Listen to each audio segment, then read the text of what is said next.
everyone, Alexa Dunn here, and today I'm really excited to have Sophie Gonzales with me. She is the author of Only Mostly Devastated, which just came out around the globe. What a time.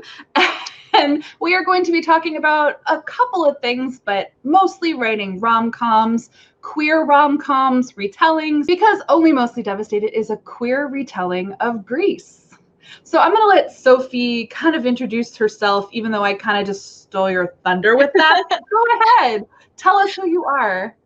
Awesome. My name is Sophie Gonzales. I am from Australia. You can probably tell from my accent. And yeah, I write, like Alexa said, queer, young adult, at the moment, rom-coms. So my book, Only Mostly Devastated, is a queer rom-com. It is a retelling of Grease. So it kind of follows Ollie, who has this whirlwind summer romance with the guy of his dreams called Will. And then due to a family emergency, Ollie finds that he has to move across the country back to where he had his summer romance. And he finds himself starting at Will's school. But unfortunately, at school, Will isn't out and he is kind of a jerk. So drama and hijinks ensue. So how did you arrive at this idea? What was the spark of, I want to write this book? And I'd also love to talk about setting it in the US because you are Australian. Yeah. So funnily enough, Mo, Alexa, you know Mo, my agent, was quite involved in this. So I think we were having a phone call one day back in 2017, and we were talking about how all of these classic rom-com movies, particularly the ones in like the 90s, the 80s, the really, really tropey cliched ones, they tend to be really straight and white and they don't really offer very much representation. And we were kind of talking about, okay, how will that look different through, say, a queer lens?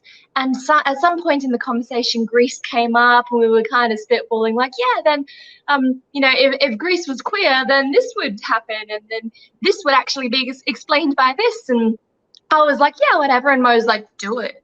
Do it now. Do it right now.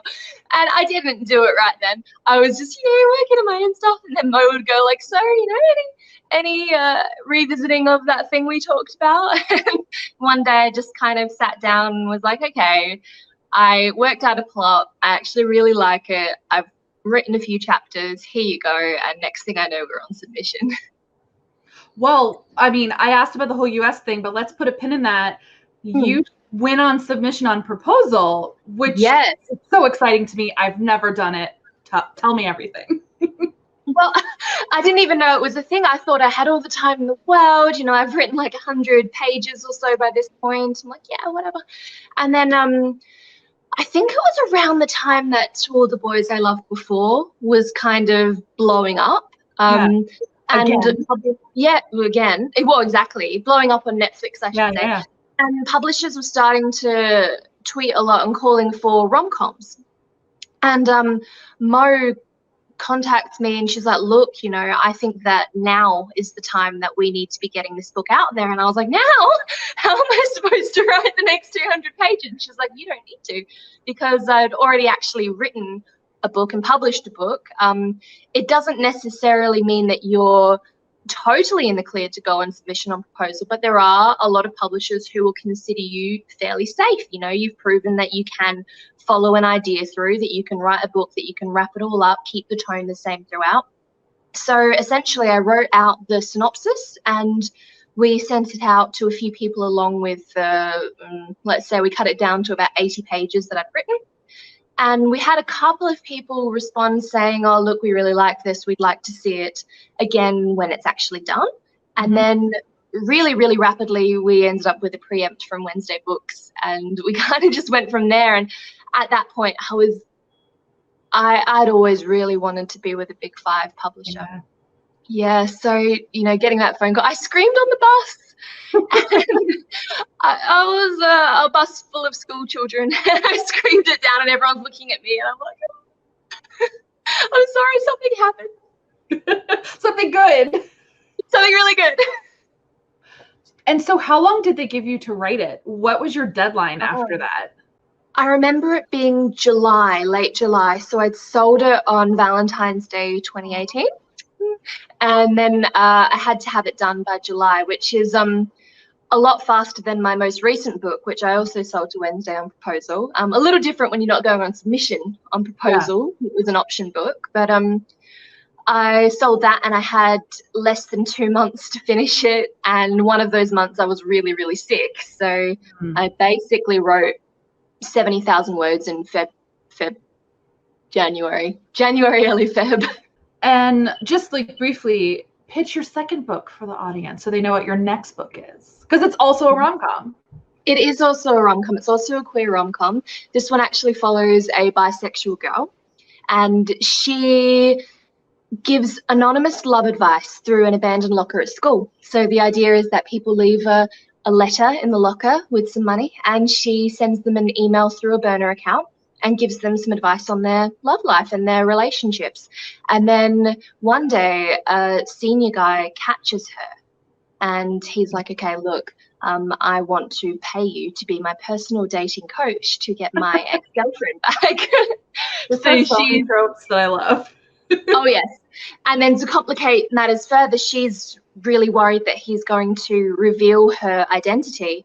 And the problem with that is that she's in love with her best friend, Brooke. And she actually used the locker to sabotage a couple of Brooke's relationships in the past because she was jealous. Not maybe I'm probably leaning into that like unlikable female thing. No, I love that conflict. Well, but when you have a thing for someone and you have that power, that's what makes the character complex and messy. And that's more interesting than like a milquetoast Susie Sunshine who would just float through the novel.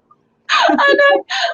I would have, oh, this is terrible to say, but I probably would have done the same thing, which is so horrible. But yeah, as an adult, I hope I wouldn't. But, you know, when you're a teenager, you're just so in love and, you know, you're like, oh, I can get away with this and no one's going to know that it was me.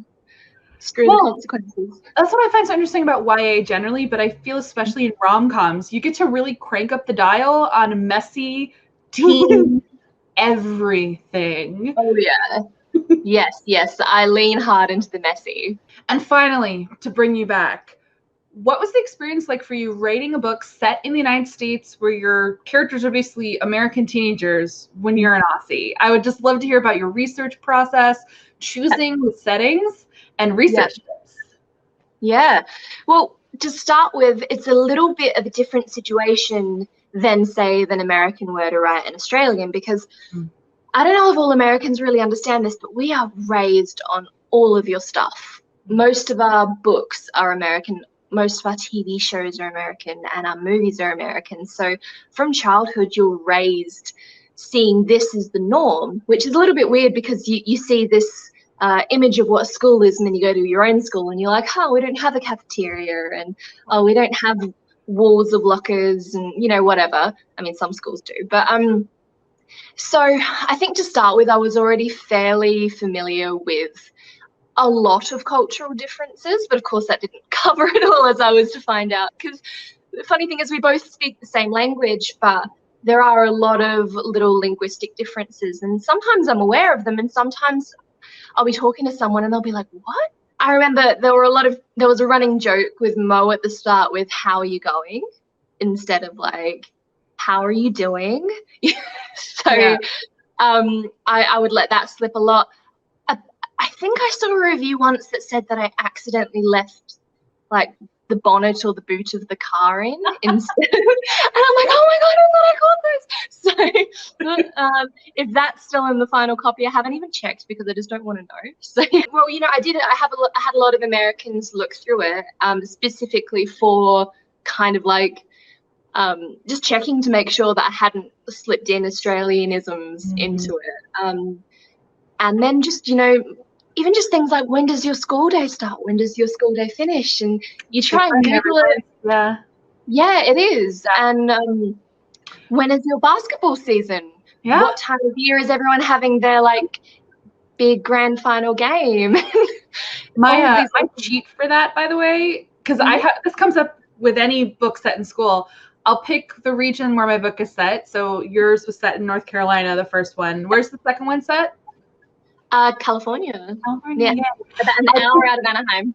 I'll pick a similar school and I will literally stalk their school website like a weird adult. And I will check their schedules, names too. I'll be like, what are kids called? That is what are they called in this magical place? For boarding school, because I'm telling boarding school kids have different names than public school kids. And the way to find out what kids are names is you look at school, sport rosters. It's all there. It's all very creepy. Yeah. Oh, that's actually a really good idea. Because I've always done like the most popular baby names from the I year do that too. But for my boarding school book, I specifically was like, what are the children at elite Northeastern boarding schools called? Some of them are surprising. Like, yeah. What was like the most interesting name that you can remember finding? Not interesting, but it would be things like Nora, like names that are perfectly lovely, but weren't uber popular in 2003. But I saw more than one. So the other thing that I thought was really fun was I looked up a whole bunch of little towns in the area that I was setting my book in, and I went onto Google Street View and just walked through the towns. So I was able to see exactly what their schools look like, what their parking looked like, what kind of stores are on the main street, how close together things are, and what the houses looked like. That's a big one because when I'm thinking about American houses, I'm often going by what I see in the movies, and I think in some suburbs that's probably quite accurate, and then in other suburbs it doesn't look anything like that. And I would not be able to tell you off the top of my head which is which because I don't live there. North Carolina architecture is completely different from California architecture, and even north and south California, so northern and southern, totally different architecture depending where you are. So good idea. Yeah, it was fun. And then finally I got to go to America when I was in my edits. So that was definitely really helpful. I wasn't unfortunately able to go exactly where I had set my book. I got to spend a lot of time in California and New York and kind of, not that I was there studying people, but you do get to pick up on, okay, this is what it's like. This is even just little things like what do we all go out and eat? How many of these things do I see? Which supermarkets are around? That kind of stuff. And just while I have you, because you are an international author, I get so many questions from so many viewers who want to know how that works. And clearly it works. You got a book deal and you do not live in the United States. Yeah. You don't have to do the whole thing, but what's your advice, your tips for authors who do not live in the United States who want to write books and be published here? My advice would be to, for a start, get on Twitter and get to know people in the book world. A lot of there's people from all sorts of countries on book Twitter, but you'll meet a lot of Americans. You'll start to learn about American agents, what American editors are looking for, and you need to really understand the marketplace of where you're trying to sell into. What are they really looking for? What's working really well at the moment? And I'm not saying that you need to write to the genre that's selling really well at the moment, but just be aware of what they're looking for. And the fantastic thing about the internet is that it's relatively just as easy for us overseas to send a query to someone in America as it is for an American to do it, because we've got email, and email is wonderful. Get used to time zones. Really, familiarize yourself with what time it is in America, and understand that LA is very, very different to New York. It is 6:15 p.m. on Wednesday right now, and you are in the future. I am in the future. The future's fine. I'm not going to go and say that it's great, because last time I did that, we ended up with a pandemic. So just write the best book that you can, make it as entertaining as you can, make it as emotional as you can, and just try it. Query. Agents, in my experience, are fairly open to representing someone who lives overseas as long as they enjoy your work. So, there might be extra difficulties. We might have less connections because we live overseas. We might it's even harder to make friends, honestly, because we're asleep when everyone's, you know, chatting. That's a thing, you know, and you need to be able to, you know, work on that and try and get to know people anyway, and try to network as best as you can.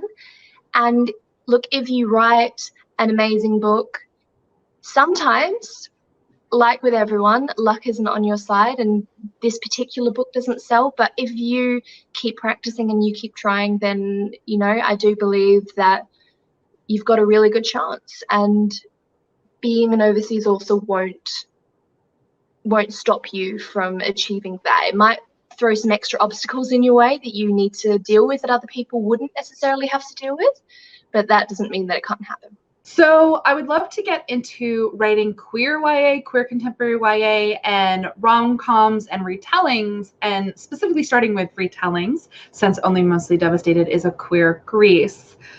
I always get the question, how do you keep a retelling fresh? And what I would love you to answer is, how do you keep a retelling fresh and approach it from a queer angle with a queer lens? Like, what was your process with Grease specifically? Yep.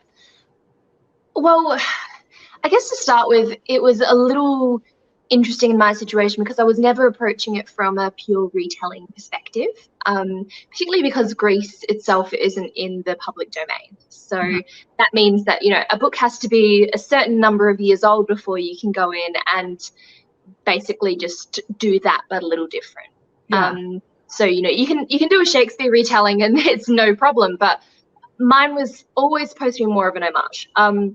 So I wanted to have little nods to Greece in it, and I used the same jumping off point, but I took it in a very different direction. So for me, I think it was a lot easier for me to keep it fresh because I wasn't doing exactly the same thing. There were a couple of plot threads that I think echoed Greece. That's probably the word I would use for it. For example, the one that comes to mind is there's a big basketball game, and it's supposed to kind of echo the big car race. It's not exactly the same. It's not the same plot. It's not the same stakes. But there's, you know, these two guy best friends, and one of them, it's a huge spoiler, but, you know, it's not. One of them gets injured and the other one has to step up and take his place, you know, for example. That's kind of like how I did a callback to Greece in that sense. I think that when you're doing a queer retelling, it's actually a lot easier to keep it fresh because there is just so much to work with. You know, the queer experience is in a lot of ways similar, but it's also very different to the straight experience. There's extra things that you need to be considerate of. Sometimes people aren't out. You have to deal with different people's opinions. It might affect the way that you see religion. It might affect the way that you express your affection with a partner. I think that the best way to keep retelling fresh is to understand what point you're trying to make, because I would almost argue that you want to have a different moral to the original story, or a different, you know, why? Why is this story? Why does it exist? Every story should have a why, otherwise, you know. So it is the point of, well, for example, the point of Only Mostly Devastated was taking the idea that when we love someone, we should sacrifice for them, but also what should sacrifice look like? And when is it healthy? And when do you need to put up boundaries and say, actually, no, I'm not just going to give myself away until there's nothing left? Which is, you know, it's almost like a flip of the original of Greece. Well, I mean, many of us aren't fully satisfied with the ending ultimately because sacrifices are made and it's not really equitable. Right. And I have seen, you know, both sides of that. Some people are like, oh, you know, goodness sake, they have to change themselves. But then other people are like, no, the point is that they both change to meet each other. And I don't know, I guess I probably fall in I can see that they were trying to say, oh, you know, they both decided to see things through the other's perspective in Greece. I think it probably just failed a little bit because 3 seconds into that, Danny's like, well, don't need to do that anymore. And she got so hot. yeah, that's also that is a mark of the time period, isn't it? And that completely transforms when you make it a queer retelling. You're playing with completely different dynamics. Completely different. Yep. So it was never about appearances. It was never about, oh, you know, I'm not cool enough for you. That was never the thing stopping my main characters from being together. It was more of a, you know, they're both in different places in their lives, and I think both of them handle it badly. I think probably it's fair to say that Will handles it a little more badly than Ollie at some points of the story. But ultimately, they're both doing their best and they're both learning to compromise. So I kind of have like a lot of points in the story that, well, Will, for example, he isn't out at the start of the story, and there are a lot of points where he's trying to take that extra step and get closer to Ollie and try and break down some of these boundaries that he's put up. So he'll say, yeah, like, let's go walk to the cafeteria together. I can now be seen in public with you. Even though a couple of days ago he was like, no, don't come anywhere near me. So, you know, he's trying. But ultimately they kind of get to this place where it's like, okay, look, you know, neither of us are evil, but like, it's just not working as it is. Either we both make some pretty big changes or we just agree to be friends. And the ending to that is, I'm not going to give away. We got a really good question. Advice for writing bi and or ace characters, the kind of queer characters that many people argue or might argue aren't queer enough, kind of the double-edged sword kind of identities, when they don't appear to be in a same gender relationship. And I know that you have bi characters in both of your books, so this is definitely a topic that is important to you, and I would love to hear your thoughts on it. Okay, yeah, that's a really good question. So I really started exploring bisexuality and what that looked like in my debut, The Law of Inertia. So my main character was bi, and I think I dug into it a lot in that book. You know, what does bisexuality look like? Do you have to be 50-50 to be bi? Spoiler alert, no, you don't. And, you know, there are a lot of biphobia. There was a lot of biphobia that the main character had to face in The Law of Inertia and kind of challenge. And then in Only Mostly Devastated, I didn't want to repeat some of the things that I'd already said in my debut. So I kind of looked at it in a different perspective. So one of my main characters, Lara, she is bisexual. And at the same time, I also had her starting the story by kissing a girl that she likes under the pretense of doing it for guys' attention. And it was a tricky one for me to write because I'm very aware that there is a stereotype. You know, there are lots of stereotypes. You're not really queer. You just want attention. You just want to experiment. Blah blah blah. But at the same time, it is actually very realistic that a lot of bisexual people do start experimenting. Well, experimenting might even be the wrong word. They start exploring that side of their sexuality by pretending outwardly that they are just doing it for fun. So I really wanted to represent that because that rings really true to me. But, you know, at the same time, we then had to spend a lot of time dissecting that and saying, okay, well, what is the flip side of that? What kind of message? You know, and the character does explore that. Like, what kind of message am I sending to people if this is what I'm doing? Am I betraying people by doing this? Have I done something wrong by doing this? And I guess in that sense, I landed in the middle and I said, well, yeah, there might be consequences. You're not doing anything wrong because you're not trying to hurt anyone. And if it ends up just being quite complicated for you, then, you know, that's real life. And sometimes life isn't always black and white and easy. And we wake up and we're like, oh, yes, you know, this is my identity and this is what it is. And everyone automatically knows and I'm just going to go about my day, you know. That's a straight experience. Yay, how nice for them. But it's not the experience for everyone.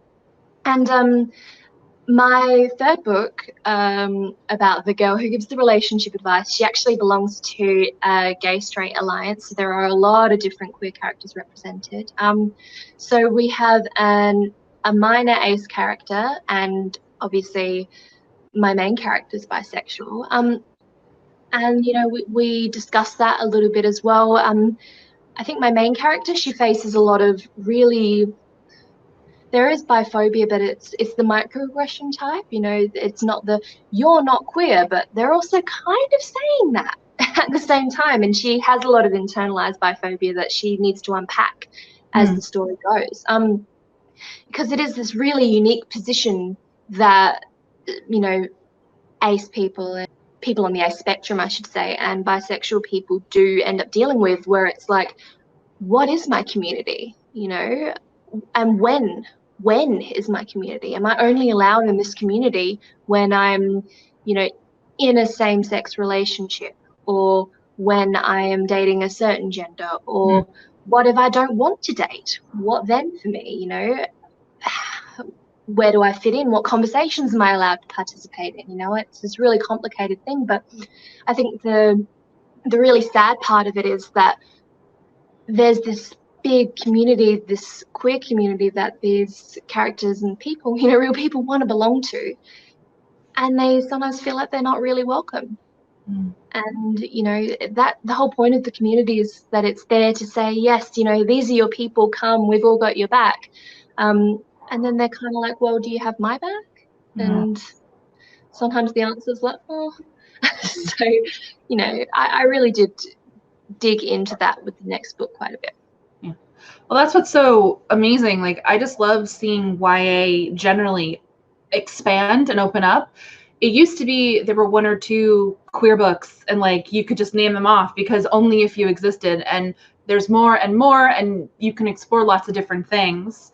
So even between your three books, you're doing different things with exploring bisexuality in each of them, because any one identity or person's a monolith. And I think that's a great approach to it. It's kind of the conversation that you want to have in any given book at the time. Yeah, absolutely. You're right. There is no one way to put it. And, you know, you don't want to turn it into an after-school special where you sit down and you describe every single different experience that you can possibly think of in this one area. Yeah.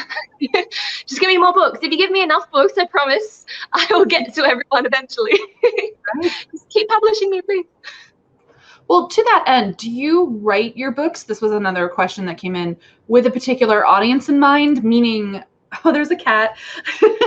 Do you write your books with queer readers in mind? Do you write your books considering the non-queer audience and how they might not take something, but do you need to be more entry level and how you write something to accommodate those readers? Like, do you consider those things when you're writing your books? Yeah, definitely. I mean, obviously, my primary audience is always going to be queer young adults. It's what I write. It's who I write for. I am aware of straight readers, of course, in that there are some words that I will define. For example, you know, if you're going to say cishet, for example, a lot of people within the queer community will know what that means. But there might be some straight kids who have never heard it. And I think also more importantly, there might be some queer kids who maybe aren't really in the community yet, or maybe they're just, this is the first book that they've picked up that covers these topics, and maybe they're really not there yet with understanding this part of themselves, and that might be the first time that they're seeing the words. So, you know, I want to use terminology in a way that normalizes it, and that's not too, this is what this is and this is what this is, you know, but you do want to make it clear and accessible to all readers so that they can follow along and really be included. I think as well, when we do that and we make these books accessible to people who might not be in the community, then it helps to normalize queer relationships. You know, I've seen a lot of people comment on Only Mostly Devastated on, say, Instagram and Twitter, and they'll say, this is the first queer book that I've ever read. And I'm like, wow, you know, this is their this is their first experience, you know, and it's important to me to be able to send this message that, yeah, you know, just people. It's just a romance at the end of the day, you know. It might be a different type of romance, but, you know, it's not this, like, inaccessible, what is going on, I can't follow this, like, there's all these words, you know, kind of world. Yeah. Well, I'll actually throw a general rom-com question at you that I thought was really interesting. Was how do you make your rom-com interesting without the over-the-top drama or unhealthy depictions of relationship that can kind of are easy to, the well is easy to go to? Like, how do you do the big emotional moments while also being like cognizant of, you know, maybe some of the things you don't want to do in a rom-com? How to keep it interesting? Yeah. I guess it's debatable whether I did pull that off, but I would like to think that I did. I love the drama of, like, I think such a big part of rom-coms is that big fight scene. I love it. And for me, when I write this fight scene, I always try and remember that no one thinks that they're in the wrong. No one thinks that they're the bad guy. Everyone has a reason for why they're acting the way that they are acting. So when I get into these arguments, these big dramatic moments, I much prefer to go down the route of there is no bad guy. I really like to steer away from that trope of, actually it was just a misunderstanding and no one did anything wrong at all, because I don't know, I think that for me that's just very easy, you know, and it's also like, well, God, you guys couldn't have just talked about this at any point. And I think it's much more interesting to explore, okay, well, what if two people are kind of right and also kind of wrong? Because that's real life to me. And unfortunately, because readers view that with their own expectations, they're coming in and maybe they've had an experience like this in real life. And maybe they can relate to one of the characters and they're like, well, no, the other character is the one in the wrong. And, you know, that's okay. That is just how readers consume your stories. So what I try and do is make sure that I believe in both characters, and I believe that both characters have a good point. And then once I believe that, the argument just it just happens naturally, and they're just like at each other, and I'm like, yeah, you tell them. So yeah. And as for avoiding the big, you know, the dramatic moments, I like to keep things pretty true to life. I really hate, for example, I know that people are going to laugh when I say this, because I'm going to say I hate the big over-the-top mean girl. And I know that some people out there are going to be like, but Lara. And for me, Lara is not over the top. Almost everything that she does has been something that someone said to me in real life. Not direct quotes, but like, woof, I pulled from real life to make Lara. Because people are like passive aggressive so often in real life. Whereas I really hate the rom-coms that have characters that just say things that you would just never hear in real life. You know, like the queen bee who like stalks through the halls and everyone parts because she's like, I'm going to destroy you. Like, people say that? Maybe they do, but no one I've ever met. Dramatic, so realistic. Yeah, just try and ground it in reality. Because, you know, reality can be a lot of fun. One last question before I let you go. I know, because I've known you for such a long time, that you, like me, used to write fan fiction, and people are always asking for tips on going from writing fan fiction to writing professionally for publication, toward publication. So what is your number one tip, like what you did, the advice you would give your past self, advice for going from fanfic to pro? Well, the first thing that you need is a plot idea. Hopefully you guys already have them. Otherwise, a really great way to come up with a plot is to write out 100 different things that you could write about. So even like little vague things, like I could write about a girl, or I could write about blackmail, for example. And then as you write the 100 things, sometimes your brain links them up together as it accesses deeper in your subconscious, and then a plot forms from that. But if you already have a plot, the best advice that I can give is to really map out your characters. So I really love doing one of those character questionnaires. You can find a lot of them online. Because you're now writing an original character and you can't just take this thing that already exists and work with that, you have to create it. So what you want to do is create a character questionnaire and think really clearly, okay, who is this character? Why are they the most interesting person for this story to happen to? So, you know, if you've got someone who's really, really confident and no worries, and the plot is that they get thrown into this unexpected social situation, it's not going to be very interesting. If you've got a really shy person who doesn't know how to handle themselves around people and they get thrown into a social situation, suddenly you've got some drama. So really have a think, okay, what kind of character do I want to match to this story that's going to give me the most to work with and give the character the most room to grow? And then I want you to think about, what lie does this character believe about the world? That is, have you already covered this? I can see a smile. I'm not just copying Alexa. This is very true.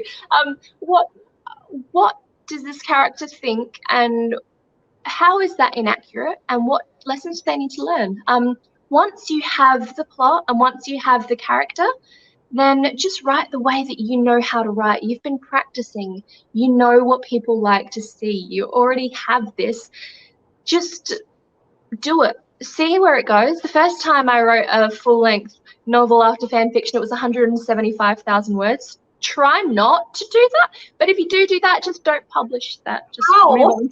Well, I never published my 175,000 words. My first fanfic work was 70K, and I thought I had run a marathon. Well, I tell you what. By the end of mine had no point. I was on like plotline number 60. It was like a soap opera by that point. So yeah, it does that. I think for me a big difference between fanfic and original fiction is that there needs to be a really concise point. You know, you can't just take a premise and go with it, because with fanfic sometimes you're writing and writing and writing, and it's been years, and now you've got this new plot line and everyone's still really interested. Books don't work like that. You know, you need to get to the point in a book, usually within about 70,000 words for young adult. You do need to get to the point, but you know, just practice, just have some fun with it. You don't need to publish the very first full-length novel that you write either. You know, you can write another one. You've been writing fan fiction, you know how to do a book. Just write until you've got something that you really love. That is really good advice. So thank you so much for being with me, for chatting about your books and writing and being Australian and all that good stuff. Thank you. I will have links down below to all of Sophie's books in this time. Ebook, audio, probably your best bet. Or you can order from your local indie bookstore. Highly encourage that. Let us know down below in the comments if you have any questions about any of these topics, and Sophie will take a look and maybe answer some of them. And give this video a thumbs up if you like it, and I will make more videos where I interview fellow authors who can speak about things I know very little about. And if you're not already subscribed to the channel, go ahead and do that. I post new videos 2 to 3 times a week. As always, guys, thank you so much for watching, and happy writing!